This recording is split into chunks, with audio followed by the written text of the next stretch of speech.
بسم اللہ الرحمن الرحیم۔ شروع اللہ کے نام سے جو نہایت مہربان بڑا رحم والا ہے۔ خاص قیامت کے دن کا ذکر۔ جب سور پھونکنے سے تمام دنیا فنا ہو جائے گی، 40 برس اسی سنسانی کی حالت میں گزر جائیں گے، پھر اللہ تعالیٰ کے حکم سے دوسری بار سور پھونکا جائے گا، اور پھر زمین و آسمان اسی طرح قائم ہو جائیں گے، اور مردے قبروں سے زندہ ہو کر نکل پڑیں گے، اور میدان قیامت میں اکٹھے کر دیے جائیں گے، اور آفتاب بہت نزدیک ہو جائے گا، جس کی گرمی سے لوگوں کے دماغ پکنے لگیں گے، اور جیسے جیسے لوگوں کے گناہ ہوں گے اتنا ہی پسینہ زیادہ نکلے گا۔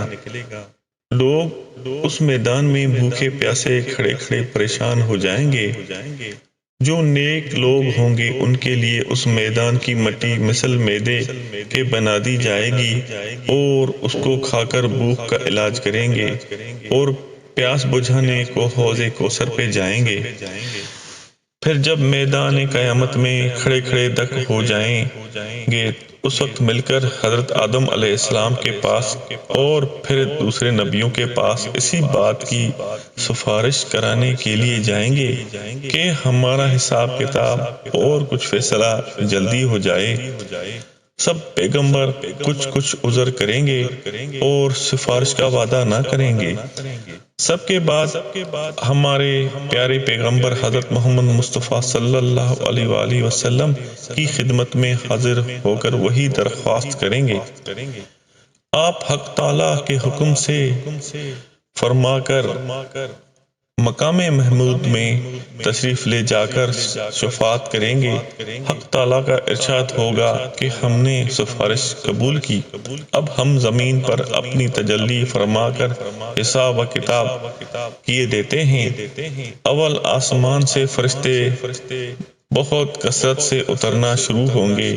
اور تمام آدمیوں کو ہر طرف سے گھیر لیں گے۔ پھر حق تعالیٰ کا عرش اترے گا، اس پر حق تعالیٰ کی تجلی ہوگی اور حساب و کتاب شروع ہو جائے گا، اور اعمال نامے اڑائے جائیں گے، ایمان والوں کے داہنے ہاتھ میں اور بے ایمانوں کے بائیں ہاتھ میں،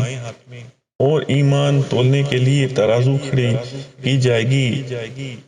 جس سے سب کی نیکیاں اور بدیاں معلوم ہو جائیں گی، اور پل صراط پر چلنے کا حکم ہوگا۔ جس کی نیکیاں تول میں زیادہ ہوں گی وہ پل صراط سے پار ہو کر بہشت میں جا پہنچے گا، اور جس کے گناہ زیادہ ہوں گے اگر خدا تعالیٰ نے معاف نہ کیے ہوں گے تو وہ دوزخ میں گر جائے گا، اور جس کی نیکیاں اور گناہ برابر ہوں گے ایک مقام ہے اعراف، جنت اور دوزخ کے بیچ میں، وہ وہاں رہ جائے گا۔ اس کے بعد ہمارے پیغمبر صلی اللہ علیہ وآلہ وسلم اور دوسرے حضرات انبیاء علیہ السلام اور عالم اور ولی اور شہید اور حافظ اور نیک بندے گناہ گار لوگوں کو بخشوانے کے لیے شفاعت کریں گے۔ ان کی شفاعت قبول ہوگی، اور جس کے دل میں ذرا برابر بھی ایمان ہوگا وہ دوزخ سے نکال کر بہشت میں داخل کر دیا جائے گا۔ اسی طرح جو لوگ اعراف میں ہوں گے وہ بھی آخر کو جنت میں داخل کر دیے جائیں گے، اور دوزخ میں خالی وہ لوگ رہ جائیں گے جو بالکل کافر اور مشرک لوگ ہوں گے، اور ایسے لوگوں کو کبھی دوزخ سے نکلنا نصیب نہ ہوگا۔ جب سب جنتی اور دوزخی اپنے اپنے ٹھکانے ہو جائیں گے اس وقت اللہ تعالیٰ جنت اور دوزخ کے بیچ میں موت کو ایک مینڈھے کی صورت میں ظاہر کر کے سب جنتیوں اور دوزخیوں کو دکھلا کر اس کو ذبح کرا دیں گے، اور فرما دیں گے کہ اب نہ جنتیوں کو موت آئے گی اور نہ دوزخیوں کو آئے گی، سب کو اپنے اپنے ٹھکانے پر ہمیشہ کے لیے رہنا ہوگا۔ اس وقت نہ جنتیوں کی خوشی کی کوئی حد ہوگی اور نہ دوزخیوں کے صدمے اور رنج کی کوئی انتہا ہوگی۔